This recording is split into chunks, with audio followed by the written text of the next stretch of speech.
Hi, everyone. Welcome to another episode of Support is Sexy. I am so happy to have you here. You know, it just would not be the same without you. And if I am giddy for the next hour, it's because I'm talking to two of my favorite people, Nick and Katherine North. I'm going to tell you a little bit about them and we're going to jump in. I'm so excited. So, Katherine is the author of Holy Heathen, a spiritual memoir. She's a writer and executive coach helping high achieving, secretly sensitive women, that would be me, navigate their demanding lives. Nick is a brand strategist, speaker, and influencer who helps solopreneurs and corporations create more money, more impact, and more meaning in their business. And together, they have made an award-winning documentary, Just Another Beautiful Family, and recently appeared on the Discovery Plus show, Life Under Renovation, about renovating the fixer-upper house that I'm obsessed with. They bought sight unseen and moving their big blended rainbow family of 7 to a little island off the coast of Canada. Now, Katherine and Nick generously shared their journey of their relationship and how they learned to ask for support that they need from each other in my new book, Get Over I Got It. Love them for that. They are chapter 16, I want to say. And I am forever grateful to them for being a beautiful example of how to live, as they say, your biggest, bravest, queerest life. I love that line, Nick. The couple joins me today to talk about pride, to talk about support, talk about letting people show up for you, which is what their chapter in the book is called, and getting comfortable with what Katherine called the uncomfortable asking. So welcome, Katherine and Nick. Thank you for being here. We're so jazzed. Woo! I know. I need the clapper things. I don't have. I'm gonna get it together. It's progress. We're gonna make progress. But We thank could you just both be so like much. poets and snap. I know, exactly. Do something very cool. I wish I could have got Yeah. a picture of that. We'll do the pictures later. Thank you, Bill. How are you? We're good. Good. We're like overwhelmed. You're so but good. You're surprised. Yeah. Overwhelmed, but good. For the first time, I think, in maybe I like know. a year. Mhm. We're actually I coming up on know. almost exactly a year of having moved here. We're 7 days out. So is your island a secret? Like what island is this off the coast of Canada? Are you the only ones on this island, as I imagine? It's about us and 12,000 other people. Okay, so it's a including secret Eckhart island. Tolle. So, you know, Oh, yeah, nice. apparently. Apparently. It's supposed to be a secret. Well, I'm just saying it's Reportedly. cool. Reportedly. So how are you loving the space that you're in physically, but then otherwise, what space are you in right now post 2020? We'll just say the whole year in its entirety. Go ahead, babe. I feel like the past year has just been a whirlwind. Like, there's the whole pandemic piece, but then there's also the fact that we picked up our family of 7 people. We moved. Plus an ex-husband. Yes, plus a dog. Right. We moved from the suburbs of Calgary to this island, which is, it's not like a desert island or anything like Nick said, but it is still a small island, and you have to get on a boat to get here, a ferry. And we bought this completely falling down house and moved in and started trying to fix it up like while we were living in it with all of our kids. Which is totally not a smart thing to do. Even Chip and Joanna Gaines say, don't live in a renovation. Right. But we did it. But you're like, but we can do it. It'll be fine. It'll be fine. It'll be fine. It'll be fine. And then we ended up making a TV show about it, which we did not see coming. And I feel like we've sort of just been trying to recover for the past few months from all of that happening. So I feel like this is the first time really in over, I don't know, a year and a half that we've like had a second to even catch our breath. Now, why there? What made you choose that location for you both, for your family, plus 2? Okay, there's like the logical reasons, but I'm just going to tell you the true reason, which is just like it called to our hearts. Like we just felt such a connection. We were flying over this place and she looked out the window and said, "Oh, what are those? Who gets to live there?" And we should live there. Yeah. The people who even live there, they look like these little green gems in the water with like mist over them. It was the most magical thing I've ever seen. And here we are. And here we are. We sort of just, there's those, that's the like true heart reason. There's all the logical reasons that go with it. It's the most liberal place in the country. We're a queer family with lots of kids. We moved from the most conservative place in the country. So it was like moving like from Texas to San Francisco, right? Like, Mm-hmm. So for us, it felt like as much as, well, for me anyway, as much as I felt like I had a place where I was in Calgary and it was a good spot for me to show people like you can be queer and also it doesn't have to be so scary. Look, the big scary trans guy, not that scary. I Not think scary at all, babe. I think that like I had a feeling of like, well, I need to stick it out here because there has to be like a beacon of light. But I then got to the spot where I was like, actually, no, that doesn't have to be my job. And I've done it enough. And my kids need to be in a spot now where they don't feel different all the time. Mm-hmm. So tell me a little bit, thank you for sharing that. Thank you both. Tell me a little bit about creating safe spaces for yourself. Because as you said, sometimes we can choose to be, as I say, the martyr or the savior or the, I have to stay and be, not to say you were miserable. You didn't say this. I'm just saying, Yeah. whatever the circumstance, Oh, whether she it's was where we miserable. live or a relationship or just in situations where it's like, well, I have to stay because of all these made up reasons that you put on yourself when you either feel miserable or you don't feel safe, whether that's psychologically or physically, or as you said, it being a very conservative area, whereas you feel more comfortable in a liberal environment. So what does it mean for you both, and then for all of us to create a safe space for ourselves? I think the first thing, like, so we had a lot of reasons that we couldn't move right away. I have shared custody with my ex and with our 4 of our 5 kids. So it wasn't like we could, like, there was that very real, like, oh, we have to get another human who has a job and a life to agree to this also. And so there was a lot of first getting systems in place, create, like, it was a long-term goal that we worked towards for years that we just didn't know what we were working towards. We knew that we weren't going to be happy in Calgary forever, or that Katherine wasn't going to be. I knew that I wanted our kids to be somewhere that they felt like they fit more, you know? I also knew that I hate winter and I love the forest and we wanted our kids to spend more time outside. And so there were all these like practical things that we could like, okay, I could find reasons if I looked for it for us to move also. But I think a lot of it was just, we couldn't have done it without first the practical, like, okay, we need to get our ducks in a row, so to speak, you know? I think Even that's so when it important. seemed, Oh, go ahead. Go ahead, Katherine. I was just going to say, it didn't seem like a possibility when we first started feeling that like tug of longing. Like, we wish we could be more connected to the earth. We wish we were in a place where things grow. We wish we could be around trees. It wasn't possible, right? We had joint custody. There were all these external things in place. And so we started by creating as much of a sense of safety right where we were as we could. And that really just meant our house. Like, we tried to make our home a place that was safe, that felt beautiful, that felt kind of magical, that was like a place of creativity and possibility. And so even if outside it was like minus 1,000 and nothing was growing for 17 months out of the year, inside our house we filled it with plants and books and art and movies and music, and we tried to create that within the space that we were first.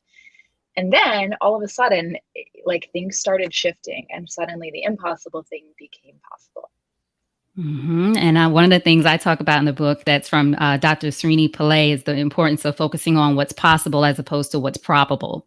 Because it's probably not probable to most people to fly over a place and be like, that looks great. I want to live there.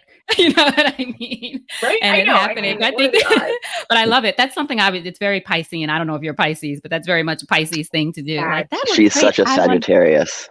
The other side. Sagittarius is the fiery way of, we're going to live there. Pisces is, I would love to dream about living there. That's her. Yeah, she's the fiery, I'm going to live there. We are going to live there. Here's what we're going to do. I love that. And also this idea, as you mentioned, Katherine, of, I call it operating as if, right? Not the fake it till you make it, but just like, okay, we're going to create this space here where we are right now. And then it'll evolve into that.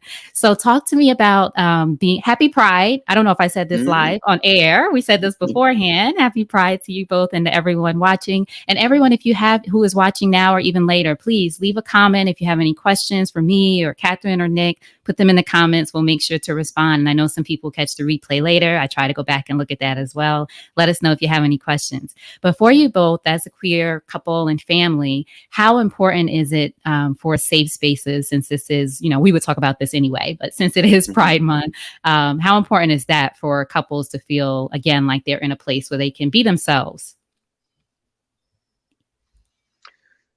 I mean, I think that it has seemed less important for us now that we look straight, right? I pass as a dude so well that was just like, here I am, out I came. And so it looks like we're just a straight couple. So from the outside in, people just assume, they often think we're Mormon until, we have so many kids, because we've got 5 children, and like they're very blonde hair, blue-eyed kids in some ways, and so we look like we're Mormon until they see all my tattoos, and then after that they're like, then she starts talking, and then it's over. Not Mormon, right? Not Mormon, decidedly. And so we get to function outside in the world with the appearance of fitting in. So it doesn't feel unsafe out in the world in some ways. I don't feel exposed, but it's like a lot of that. It's more like my emotional safety. It's that people say the things that they wouldn't normally say in front of a queer person because I don't look queer. Is that good or bad? Or maybe it's neither. I don't want to project this, but is that a good thing or a bad thing? Or does it feel like do you feel like I know they're being themselves, even if they're saying something they might not say if they knew I were queer? For you, Nick.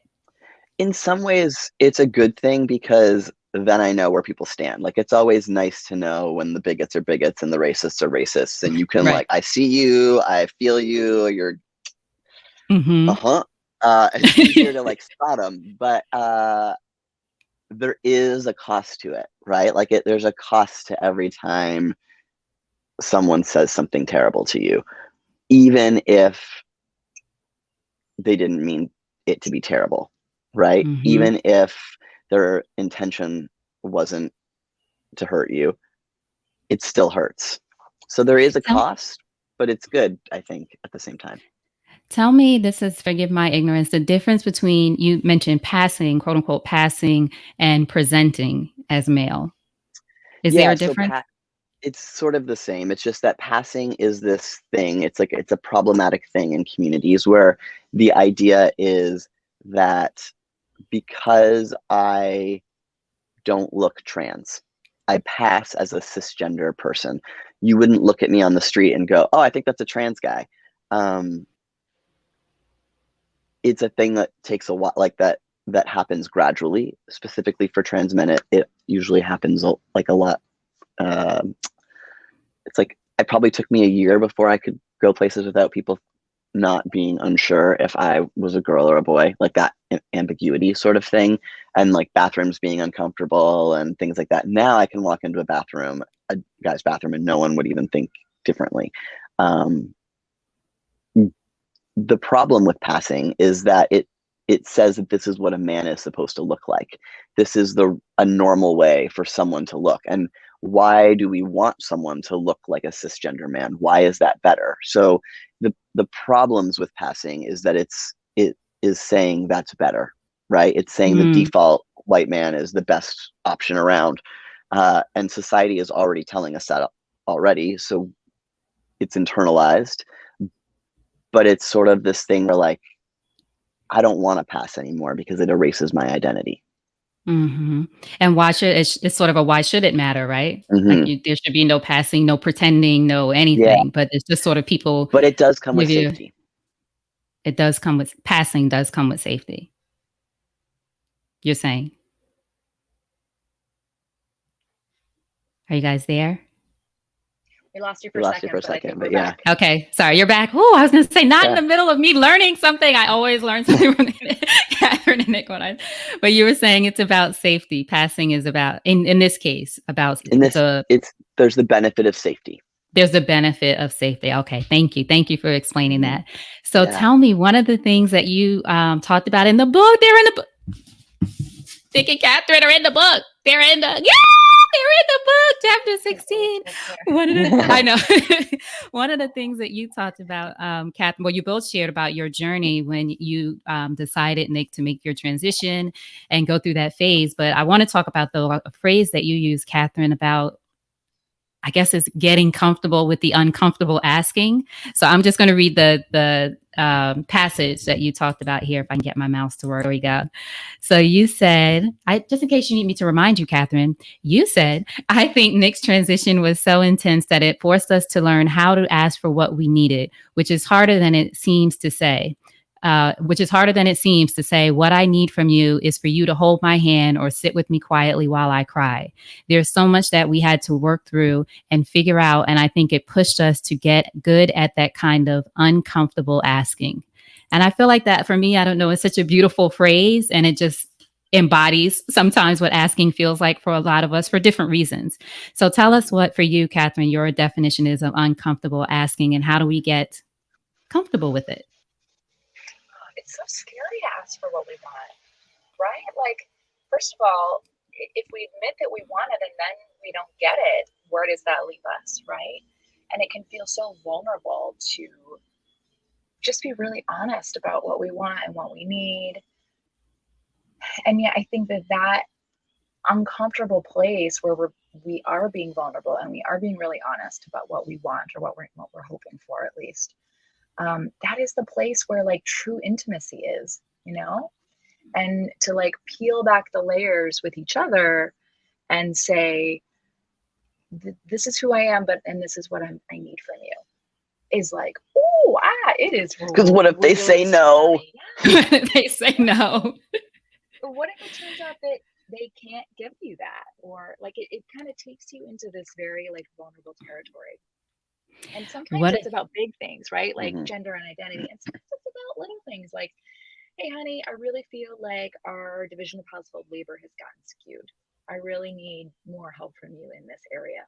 That can feel really scary. That could be a huge fight. That could potentially open up like big cracks in the foundation that you were really just hoping you didn't have to look at, It can be really, I think we're okay as far as I think so, yeah. That's why I chose that example, because I think we're okay for the moment. But as Nick's like, is that a subliminal tone? I was like, wait a second, I'm pretty good at this stuff. I took out the trash earlier.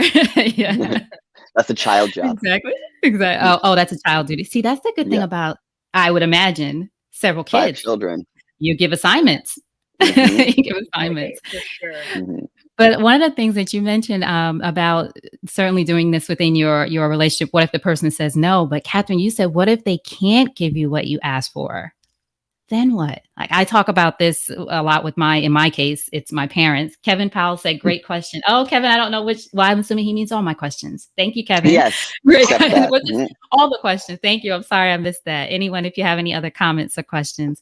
But you mentioned, what if they can't give it? And I talk about this a lot with my parents, who are both 91, thank goodness. But when I talk to them about entrepreneurship, I can only share with them results, to put it long story short. I can't say the vision, or I can't say I flew over this place and I think I'm going to move there. And they don't have the capacity to hold that vision. Right. And I think sometimes we expect support from people, certainly within I think probably more within our relationship. And we expect them to be able to give us everything we need, perhaps. And sometimes there's just a case maybe where they can't, for whatever reason. So how do you move through that? Is it being courageously vulnerable, but then also being, I don't know, you guys are in the relationship. I don't know. You tell me. I'm up by myself. Yeah. What do you do? I'm like, I think for us, it comes back to radical honesty, which is this thing that we talk about a lot. And it means that it's actually, in this situation, it's usually the person who has to say, I can't do this, that is the one that has to have the more radical honesty. Like, that is on them in our relationship anyway. It's really hard for us to say, I'm sorry, I can't do this for you. That's like the person who has been asked for whatever the thing is. And you say, okay, I can't do this. And that feels terrible, especially for me. Like, one day. Like, is this the tea? Tell us, story? tell I know us. what Story. he's gonna say. Oh, this is new and it's good. So one day, Catherine was like, you could just, if I asked you for tea, you didn't have time to make it, you could just say, sorry, babe, I don't have time to make that tea, instead of rushing around making it, being angry at me. Being so resentful, seething. And I literally was like, no, I could never. Like I started sweating. He was literally sweating. The idea. Being At the idea of saying no. I can't do that for you. Yeah, I don't have capacity for that right now. Because I don't know why that's making me cry. It's so I'm an Enneagram too. I am a helper, but like it's really hard for me to know when I'm happily giving, when I'm tolerating, and when I'm enduring. Those 3 levels are really Wait a difficult minute. for me. Happily giving, tolerating, and enduring. Enduring. Yeah. So those 3 things, like tolerating is I'm giving, I'm not getting from giving, but I'm also not losing from giving. It's not what I would necessarily like, whatever. And then it can switch from that to enduring to like, I'm now resentfully giving. It's costing me something to give to you. Happily giving is like, I'm receiving from giving to you, which is typically where I always start there, because I'm a giver. I'm a helper. But I can very quickly switch into enduring accidentally without noticing. So it's on you to right, to protect yourself and your emotional wellness. And that can, in relationships, I would imagine that keeps things from, 3 months later, you're still upset about that tea that you got when you had to rush around. And Catherine's like, I don't understand. What's the problem? What's going on? It's like 3 months ago, I got the tea for you. And you're like, could have just said no, right? And I think a lot of relationships have these little things. Let me give you tea all the time. Right. And so it was her fault. So what was it like the first time you said no? Oh, sorry. Go ahead. No, you go. I think it's a little bit of a delay. Go ahead. Because you guys are in the woods, first of all. We are. Well, I was going to say, I think so what we're saying is that it's almost like the uncomfortable ask goes 2 ways. There's the person who makes the sort of opening gambit, right? Of like, here's my uncomfortable ask. And then the other person has to kind of come back with their own uncomfortable response of like, oh yes, I'm happy to do that. I'm so glad you asked me. Or like, honey, I love you, but I am maxed out. I don't have that to give. And so it's just like sitting in that place of like kind of squirmy, like rawness together. And if you can't do that with your partner, right? Mm-hmm. But it's also scary with your partner because the stakes are so high. And because you love them so much, you don't want to hurt them. So what comes after? I'm so sorry. That's okay. That's okay. It's okay. I'm a Pisces. I'm used to the Sag jumping in. My best friend is a Sag. My best friend, my mom, my sister. So I'm surrounded by women Sages. No, it's the delay. I'm just teasing you. No. But I'm just curious. So what happens okay, you make the uncomfortable ask for what you need. Then the other person has to do the uncomfortable response, maybe in the case that they can't. And then what comes after?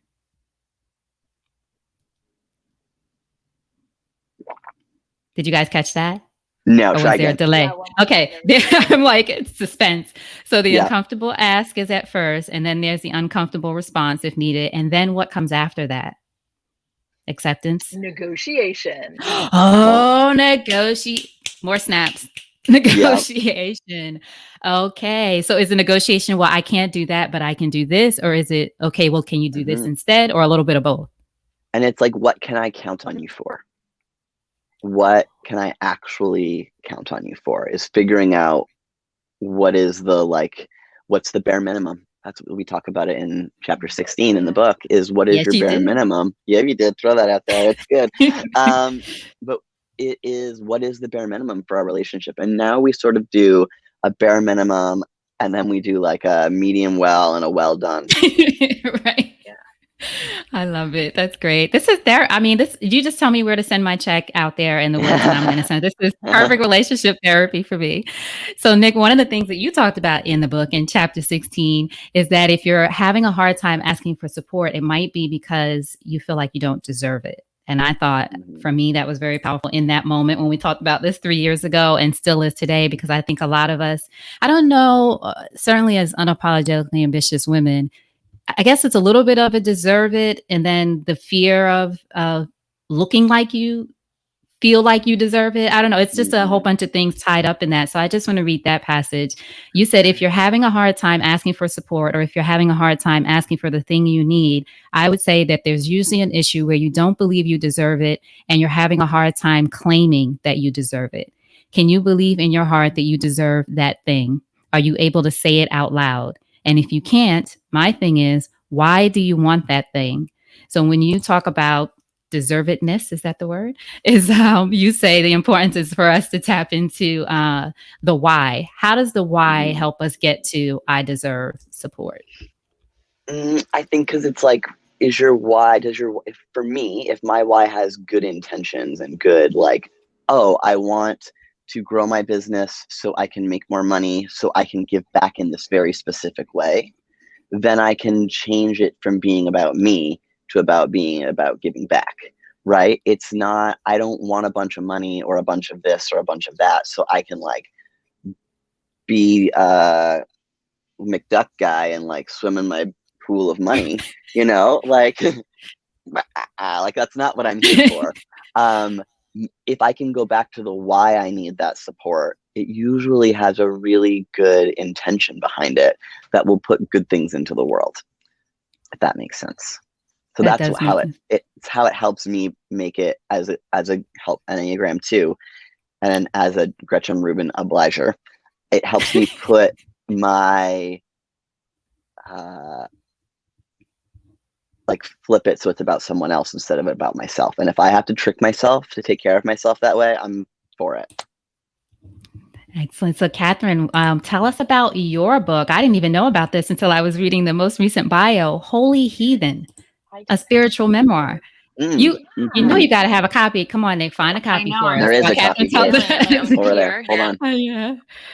Tell us about it. I didn't know about that. What is Oh, I can't hear you. I think move your earpiece in. We can't hear. Go ahead. Say it again. How about now? Yeah, now How about perfect. now? Yeah. Yeah. Okay. So this is my book. It's called Holy Heathen, a spiritual Holy memoir. Heathen.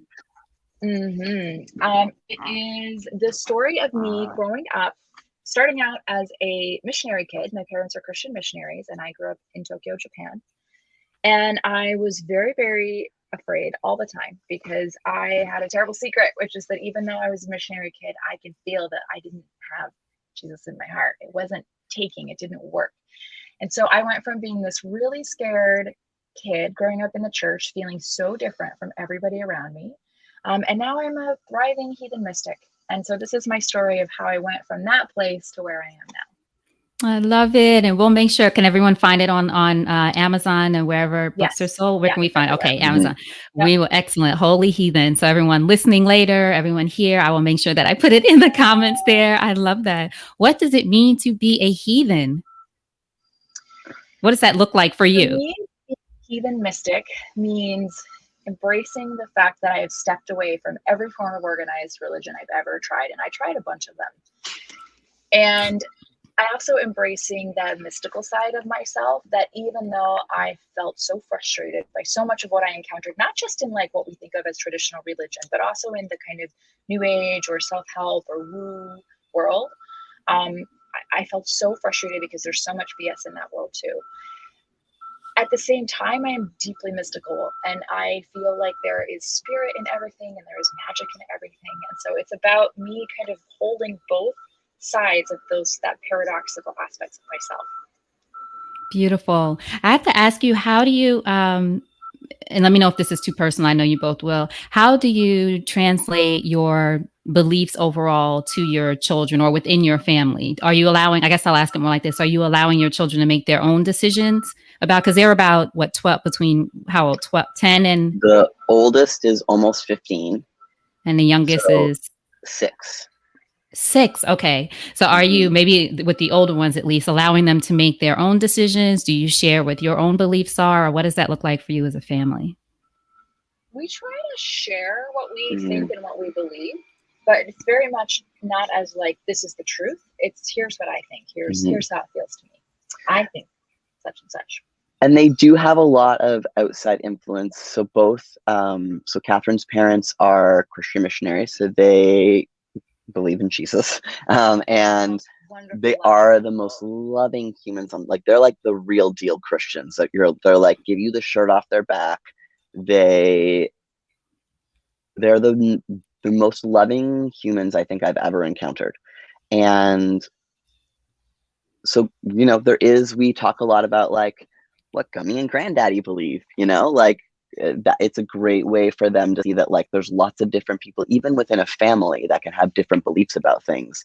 And we can all respect and honor and love those people. And we can also show up and say, hey, I need you to support me this way, Christian missionaries with queer kids. Right. Right? Like we can push each other further outside of our comfort zones and lead with love, and in both ways. And and my ex-husband, his parents are very Christian. Lots of his family are pastors, and so when they're there, they get to like pray at the table and do the things, and like they're sort of, as much as it's not what I love, it also is, they're getting to experience all sorts of different ways of looking at the world. Exposure. That's what I talk about. It's almost nothing like exposure.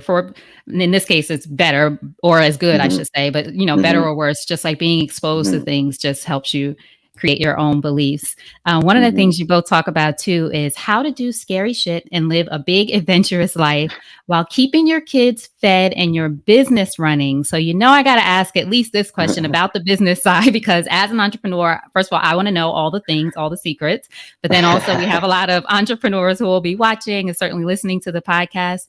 How do we still live a big adventurous life and keep things running at home? Do you know the answer to this question? It's a lot of ebb and flow. It's a lot of checking in. How am I today? And it is a lot of just straight up life math, like just math. Like we only have 24 hours in a day. We need to sleep at least 6 to 10 of them, depending on whether you're me or whether you're her. We only have so many working hours in a day. So that means that there are things that there are prices we have to charge. If you know your costs, you know what you have to charge. It's not about like, am I worth it? It's not about that. It's like, we're running businesses and this is what it costs. It also is knowing when you just don't have any more hours, and so you have to outsource that thing. And then what things, if you're going to let go of them, what things are you going to let go of and what things aren't you? Right? Easier said than done. Yes. I sound like I'm really good at this. You sound like you've mastered it. I was going to tell you, just email me all the steps after this and I'll take it from there. I've not mastered it. I've mastered the concept. Right. I've not mastered the execution. I mean, it's kind of funny to talk about it because I think right now both of us feel like we're more behind than we have been in years. But that's also just a factor, like it's part of, this is the year, like this was one of the wildest years of our lives, right? Between the pandemic and the move and the shooting a TV show and renovating a house. Like, I don't think we'll have a lot more years like that. Well, I don't know. Yeah. I hope it's not quite this intense. And so some of it is just having grace. Like I am thousands of emails deep right now. I am so behind on email. And that's not great. I don't love that. But also between like showing up for my clients, writing my weekly missive, which is like the heartbeat of my writing and my business. And then like making our house habitable and having connection with my beloved family. Like email is just a thing that just fell to the bottom of the list. And in some ways, as much as I don't love that I'm so behind, I also had to make peace with like, okay, but which is more important, that I'm like deeply present with my beautiful, wonderful clients, or that I'm like scattered and trying to do two things at once. So it was also just kind of a choice of like, not everything is going to get done. And so I choose this gets done well, and this just is going to have to wait for another season. I'm making I think that's beautiful. The only reason I'm scrunching up and making a face for those of you who can see us is because she answered my emails though. And I always know, I always know how. And I know. answered it I was like, last it's night. fine. So this is I what know. I'm saying. No, You're like, I'm great. okay. I And I was just like, no worries, girl. That's fine. No problem. That's, I know to put things in caps and in caption in the subject line. Like, this is what this is, Catherine. Look at this. See, I'm not going to give my secret. I'm not going to give my get Catherine's Yeah. secret. And then Nick, you have a great do you still have that great outgoing message that sort of, or was that that might have been last Whenever year. it's on and off on a regular basis, Yeah, which it's is how I think it's healthy boundaries. yeah, Like, hey, it's I'm just not me going to get being back like, to this. it's not I'm just not. happening. It's just Exactly. not happening, right? And Right. it'll go on for the summer, probably any minute now. Yeah. Your My autoresponder. The autoresponder, that's auto basically response. like, hey, thank you so much for being here.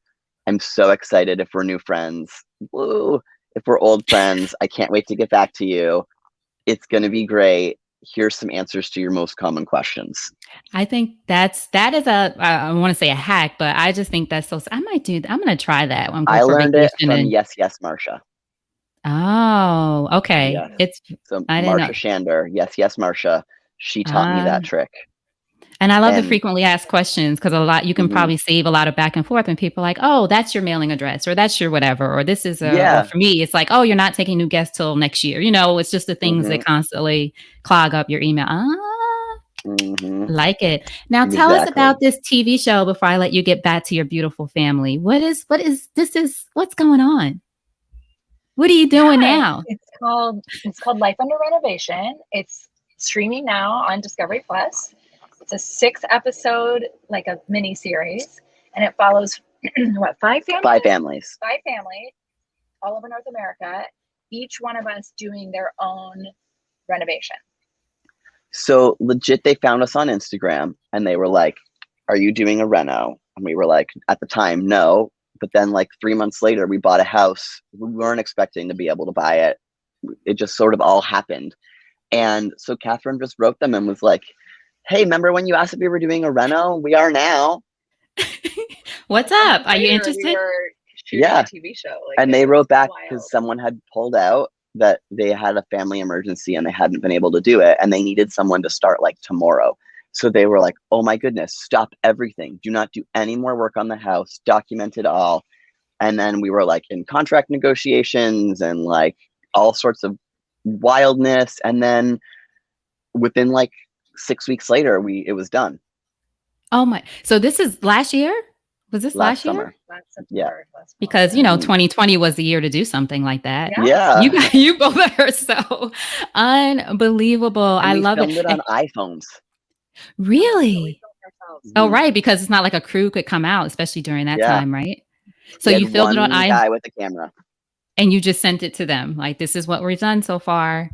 Every week they would send us new iPhones and we would send them their old iPhones and we would just rotate iPhones in and out. There's always a way. There's always a way. What was that experience like? You've done a film, a documentary, as we mentioned. We'll make sure we show that. But how was this different? Did it feel, how did the documentary we had complete editorial control over? It was ours. We owned the footage, we owned the editing, we decided every last bit. Nothing went anywhere that we didn't have control of.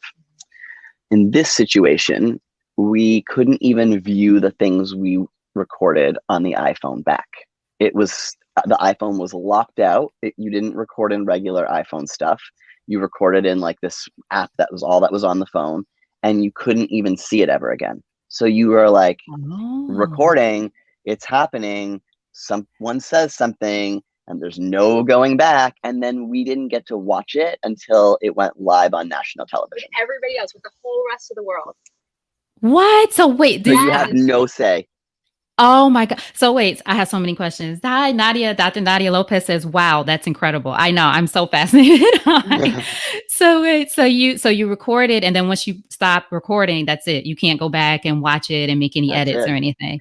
What? Oh my goodness. New way of, and so when you saw it, everyone was seeing it as far as streaming. Yes. So how did you feel then of the outcome when you saw it? Well, it's you all and like you said, other families, but still, was it strange seeing yourself without knowing what's coming? It was very strange. Yeah. It was very strange. And I can't wait to watch it. And as creators, we're not used to that because we're on, like, I think if we worked in the corporate world where like you just go and you're like, you're yes, you have a you have you have say and you have impact and you have all of those things, but unless you're at the top, you're sort of like going along with the thing. Whereas for us, we are our businesses. So we're the ones who's making all the plans, and we didn't get to make any plans. None. No, you didn't even get to see what you just did. It's like you Yeah. do it and you give it. Oh my goodness. Yeah. I love that's a It was beautiful one way of of the most stressful times of our whole life. Like, it was so intense for a bunch of different reasons, some of which they show in the show and some of which didn't make it into the show. Yeah. It was incredibly stressful. We were so stressed. I think it was definitely the most close to like our breaking point that either of us have ever reached. But we stayed on the same team the whole time. Yeah, that was the amazing thing, is that I think because there were so many external stressors thrown at us, it was like we could have like imploded or like gone after each other, but somehow we managed to like, okay, all right, I got you and you got me, we're gonna somehow make it through this together. Slay these dragons together, right? Back to back. I love it. Dr. Nadia Lopez says, what's the name of the show again? So tell us the name of the show again. Life Under Renovation, and it's on Discovery Plus, and we are in episodes 2, 3, and 4. I know, you better tell us the episodes. So episodes 2, 3, and 4 of Life Under Renovation on Discovery Plus. I love it. Thank you both so much. I do want to find out, tell everyone about your individual businesses so everyone knows what you do. I'll have links, of course, to your website. Oh, and I don't know if after this you have time, but I need to know designs for your websites. Both of them are incredible. They've both been updated since I saw them. You? Red Met Yellow. No, Oh, it's a two women named Megan live in Florida, and the Megans, and they have been best friends since they met on the first day of design school and have been working together for like 15 years since. And they did both of our stuff. We love them. Oh my gosh. The red men yellow. Red Met Yellow. One's a redhead, one's a blonde. When red met yellow. Red, of course. Red met yellow. Okay. Excellent. Thank you for that. Red met yellow. All right. So tell us about both of your businesses so everyone can hear. And of course, I'll have links to everything because I love the work you both do individually too. Okay, baby. So my company and website are Declare Dominion, where the goal as a coach and as a writer is to help women declare dominion over their own damn lives, because that's really all we can control. But our lives are both our opportunity and our responsibility. So I coach, I write a weekly missive. I have an amazing Patreon community called Rich Juicy Starry Beauty, where I'm workshopping new work. I'm currently working on writing some poems, which was not something that I saw happening, but yeah, so you can find me on all the socials at Declare Dominion, and my website is declaredominion.com. Excellent. Katherine is a beautiful writer. I love your writing. You just sink into it, as they say. Excellent. All right, Nick, let's hear. Oh, I'm a little bit complicated because what I do to make money is very different than what I do on my actual website, sort of. So most of my income comes from working with solopreneurs, so creative entrepreneurs. They're often people who have come from the corporate world, and now they have only ever had a marketing team do things for them. And they are like, oh, I don't need a marketing team, but I do need someone to tell me how to run a small business because I've only run a big business. So that's how I make my money. But then I also do, I write at We the Norths, and I'm on Instagram as We the Norths, and I do some brand partnerships there and some speaking and things like that. And that's just sort of like, that's where I feel like I'm making my big difference in the world. And make sure you follow both Katherine and Nick and We the North. It's just so fun. I learned about a bunkie. We're not even going to tell you what a bunkie is. We want you to go find out at We the North. It's just a thing that I love and now want. And I thank them both for being in the book in chapter 16. Wait, now I don't know the angle, Katherine. There we go. Get Over, I Got It. Nick and Katherine North. We met on the podcast, just so you all know the backstory. I don't know if I share. Met when I interviewed them on the podcast in 2017, maybe? I can't remember. And I then can't even believe it's been that long. I know. Can you believe? And then I contacted them like, please, I'm doing a book. I want to talk to you. 2018. And then here we are, 2021. And I just love and appreciate you both for how generous you are with your story with me personally and your support of me personally and just sharing your journey with all of us. I so appreciate you both so much. Well, thank you so much for having us. We're so happy for you and so proud of this amazing book. Congratulations. And it's a great cover. I mean, you're looking Thank fantastic. You've got your glow on. I got my glow on. Yes. Yeah. Thank you both so much. Everyone, thank you for joining. Again, if you see this later and you have questions, please put them in the comments. And if we can get Katherine and Nick back on the line or whatever, because they're probably not going to talk to me for another 3 years now. They're busy, as you can hear, doing TV shows and Family of 7 and In the Woods and renovations and all the things. But I so appreciate your time. Thank you so much. Thank you, everyone, for listening. And you both hold on 1 second. Thank you.